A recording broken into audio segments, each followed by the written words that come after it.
Hi folks, how's it going? Welcome to another My Thoughts On. So I did say at the end of my thoughts on L.A. Noire that I'd almost completed Tomb Raider. And now I've completed Tomb Raider, I thought I would give you guys my thoughts on Tomb Raider 2013, that's what you could call it. Not the original Tomb Raider, so yeah, I've got to say guys, straight off the bat, what a game. What a fantastic game guys, I expected to enjoy it, and it didn't let me down, not even in the slightest. It's pretty much a masterpiece of a game. I think it's a really bloody good game, and it's made my decision clear that I'm going to actually get it on PlayStation 4, the definitive edition, I think it's called, because the game's supposed to look even better on the PS4, which I find it really hard to imagine, because on the PS3 and the Xbox 360 versions it looks just bloody fantastic. The water effects and the fire effects, everything looks really bloody good. Even Lara Croft, man, some bloody nice pixels there, so yeah, real good game guys, really enjoyed it. I didn't complete 100% though. I think it was 68% I think I got. To get 100% you've got to find and go through all the hidden tombs, you've got to find the relics and stuff, but they all appear on your maps, so they're pretty easy to find. And it gives you more encouragement to play the game, to play the game even more after you've completed the main missions, and get you can go around collecting the hidden stuff and that, and gain new abilities and that for doing that. So yeah guys, I want to say first of all, the fire effects, the water effects, some of the best I've seen probably. Like I say, character model of Lara Croft, brilliant. Storyline I thought was pretty damn good as well. I didn't know if it would be that good storyline wise. Obviously getting shipwrecked and stuck on an island. I wondered what they could do with this. And it was before. This was obviously before Lara Croft turned into a badass. Which in my opinion, they did it well. In my opinion, they did it really well, because when you played Tomb Raider 1 on the PS1, she was Lara Croft. And you didn't really know much about her, how she became a Tomb Raider, You didn't really know much about Lara Croft's character, just that she liked to explore tombs, And yes, this did it well to, explain how she got into the tomb raiding and the adventure, survival kind of style that she has on the PS1 and PS2 games and stuff. So I think they did that really well. So the way they built her character up, I thought was really good, because she started off just an ordinary girl, out with some friends and that, and then gets shipwrecked and she gets lost and separated from her friends, and then she's hungry and stuff. She has to kill a deer. It's the first animal you kill, and she's really not wanting to kill this deer and stuff, and and before long she turns into a bloody killing machine, and until there's nobody stopping Lara Croft. She's a bloody tough character, the amount of beatings and that she takes in this game. Throughout the whole game, it's bloody incredible, and how she's still in bloody one piece, I'll never blooming know. So, she's a really tough character. You do not mess with Lara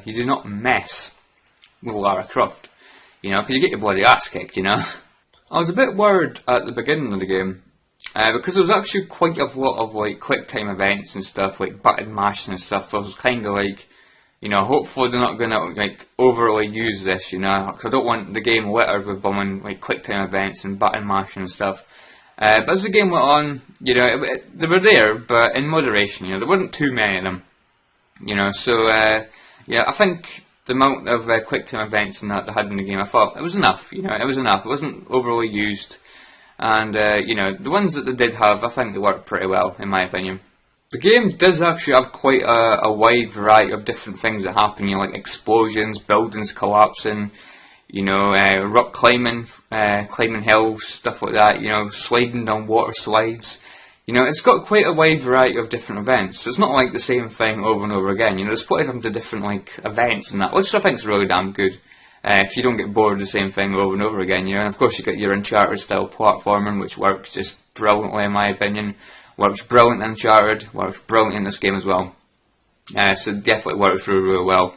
I like how you can, it's a kind of RPG kind of system, you get experience for killing animals and looting dead bodies and stuff like that. You get experience which you can purchase new skills, and you can find these boxes and that scattered throughout the map where you can collect salvage, which you can use to upgrade your weapons, their ammo capacity, their firepower, and reloading speed, stuff like that. You know, so they throw in an RPG element, which I think is really, really good, you know. Like, I think most games nowadays have like an RPG kind of element, you know, like Far Cry 3 and stuff like that. They all have like RPG elements, which I like. I like RPG elements like that in games, you know, leveling up and getting new abilities and that. Pretty damn sweet. And yeah, I think that about covers my thoughts on Tomb Raider, guys. You know, if they make Tomb Raider games like this, you know, it's going to be fantastic. You know, they're definitely going in the right direction. My favourite Tomb Raider game is probably either Tomb Raider 2 or Tomb Raider Legend. So Tomb Raider 2 on the PS1, Tomb Raider Legend on PS2. Not anymore, not anymore. This is my favourite Tomb Raider game. Without a shadow of a doubt, guys. The open world is brilliant, works really well in my opinion. Exploring tombs if you want. You know, each tomb has like a puzzle and that. Yeah, the puzzles you get through the game, they're not too bad, which is pretty damn cool. It's one of the things that kind of put me off Tomb Raider, like classic Tomb Raider, is too many puzzles. I end up getting lost and confused, you know. But it's never done that, you know. I'm guessing maybe some of the tombs, the optional tombs that you can explore to get like extra relics and things, I'm guessing maybe some of them get like more challenging puzzles, but you know, they're optional, you know. They're optional, you don't have to do it, you know. So I think it works really well, guys, the way they've done it. And I hope they do this with the new Tomb Raider games, because they'll just be absolutely fantastic, guys. They're really, really well. I mean, I'm not sure how they're going to do it, because obviously after this game probably came Tomb Raider 1 on the PS1. Unless they had something in before Tomb Raider 1, or I don't know what they're going to do, guys. But I think they need to make another Tomb Raider game like this, because it'll always be brilliant. It just will be brilliant. I hope this is not just a one-off, you know, like a spin-off.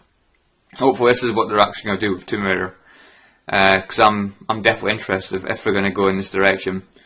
And you know, when you look at relics and that, you know, when you actually look at them, you examine them, you can actually rotate them. Yeah, you can actually rotate these objects. Lara Croft gives you a little bit of information about the object, you know, the pot or the coin or whatever relic it is. You know, you can rotate it, you can examine it. You know, it's cool, guys. It's cool. It looks really, really good. You know, it's a good presentation. You know, works really, really well. And yeah, I just love Tomb Raider, guys. I don't know if you can tell, but I love Tomb Raider. You know, great game, great game. Highly recommend it, guys. I really, really do. So, anyway, guys, hope you've enjoyed this anyway. Hope I've not rambled too much or repeating myself or something. But you know, I just love this game, guys. You know, I don't think this has been too long. It's my thoughts. I'm trying to keep these my thoughts maybe a bit shorter.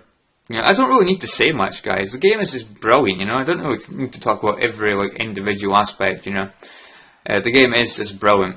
Great weapon selection as well, I forgot to mention. Great weapon selection. I love having a bow and arrow. Bow and arrow is awesome, you know.